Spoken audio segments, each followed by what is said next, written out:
What's going on, guys? Welcome back to the FallenRedZeo, back with another Power Rangers Lightning Collection in Space set here. We've got the In Space Red Ranger of Andros and then his sister Astronema or Corone. So we get this cool two-pack, and I think it's awesome that they threw the brother and sister here together instead of just like the In Space Red Ranger all by himself. So it's cool that we got both of them together, and they each come with their iconic weapons and all sorts of other accessories. So this package is really cool looking. Love the nice artwork on the side with the contrast of the red and the blue color. And if we switch around to the back, we can see them there engaged in battle and everything. So just very cool looking set overall in my opinion. So let me go ahead and open up these figures and we'll check them out. So we're starting off with the In Space Red Ranger here, and he's pretty much a basic Ranger that we've seen multiple times before, just with the In Space outfit this time. So he's got the helmet on there, where we have the sort of see-through part of the helmet. We have the visor with the white around it that goes all the way around the head, then just the main red helmet overall. And then it has what's supposed to be like the M on the head of the Mega Ranger from the Super Sentai. We have a yellow collar there around his neck, red spandex costume as always, white line there across his chest with squares of each of the different colors. So we have black, yellow, red, pink, and blue. Some white there that goes onto the shoulders. Then we got the belt there around the waist with the holster, and again that M logo for Mega Ranger, white gloves, and red continues down the legs till we get to the all white boots. So once again, it's just your pretty standard Power Ranger figure overall, just vary up the colors a little bit. But for his movements, his head there can twist all the way around. He can look down and look up, so not a whole lot of range in the neck, but if you get it forced there, you can get more movements. Shoulders come up 90 degrees and have the butterfly joint,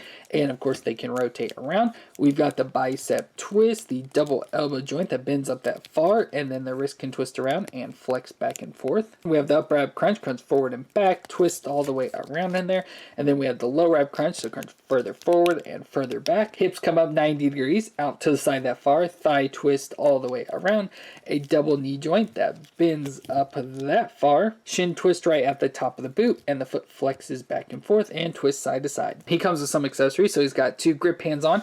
We get two additional hands of a fist hand and then like an open pointing style hand, which could be him using some of his telekinetic powers. We get his unmasked head, so here we have the unmasked head of Andros as portrayed by Christopher Kamen Lee, and of course he is the leader of the In Space Rangers. It's a pretty good looking face overall. I think the face actually looks really good. I think it's probably one of the better Lightning Collection faces. This would actually be one I wouldn't be too embarrassed to like put on an actual figure. I think it looks really good. It's got his long brown hair with the blonde streaks in it, which is cool, and then even has some earrings there on his ear. So I think overall the face just looks really good. I don't know if it matches the actor exactly, but I think overall it looks pretty good. Like I said, it's definitely a good representation of it. And then we get some weapons. So first off, we've got the Astro Blaster, which is pretty cool. So again, just their standard basic gun, but we'll go ahead and stick that in the holster. So it just slides right in there. And then he also comes with his Spiral Saber, which looks cool. It looks like a big giant drill almost, but they use it, you know, as a sword. We'll go ahead and stick this into his hand. So there we got Andros decked out, ready to fight some bad guys. And then we've got Astronema here, which is the Princess of Evil and the figurehead of the United Alliance of Evil. And as I already mentioned, she is the sister of Andros and her human name of Corone. But as a young child, she was captured by Darkonda and trained to be evil by Ecliptor and Dark Spectre. So that gave us our villain of Astronema here. So overall, she looks pretty cool. She has her bluish, purplish color hair. It looks blue, but it has some purple tints into it.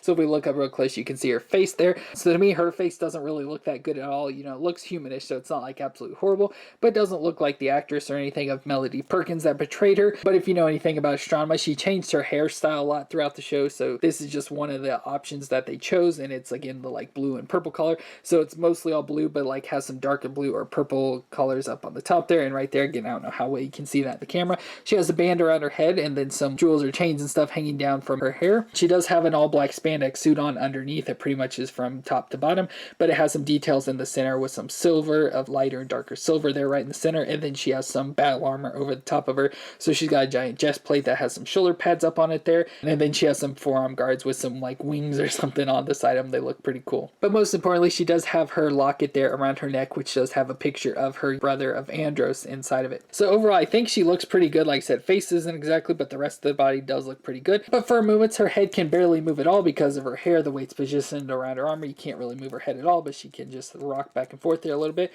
Her shoulders come up again just a little bit. You can kind of force them though to move up in there, and since the armor is softer, it does allow it to move, but it does come up to 90 degrees there and has a butterfly joint, and then of course you can get it to rotate around in there as well. She has the single elbow joint that bends up there to 90 degrees and has the rotation. She has the wrist that can twist around and flex back and forth. She has the upper ab crunch right under her chest, crunch forward and back there and twist all the way around. She has the lower ab crunch forward and back, not as far forward. It's like they kind of messed up something in here.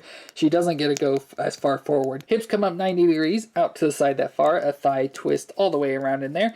Double knee joint that bends up that far, so not too bad. And she has the ankle joint right there, so it can twist all the way around. And then she has the actual foot joints that is normal, so rock back and forth and can twist side to side. So overall, it's not a bad looking figure. I don't think it's the best, but it's not too bad for Astronema. She comes, of course, with some accessories, so we get some additional hands. So she has 2 grip hands. Well, then she comes with 2 fist hands. She comes with her wrath staff, so a nice big old like diamond up on the top of it with all sorts of little points of red and gold in there. Look pretty cool. And then it's just a basic staff all the way down. Has some like little strings or something hanging down in there as well. But we'll go ahead and take and stick this into her hand. So there we got a wrath staff. And then she comes with this boomerang weapon that again has like the triangle points on it there at the end of it. And this you can just take and stick onto the band here on her leg that has this little peg on it. You just take and pop it right on there. Kind of weird, but it does come with it. And then finally she has the Hasbro effect here that can go onto her staff. Again, I don't know exactly how this is supposed to go on there. I don't know if you just stick it right on there like that. Looks a little bit weird, but it could be her using her powers where she's doing her purple energy blast, shooting off the end of it that she can be shooting at the Rangers. It's like that we can have Astronema and Andros fighting over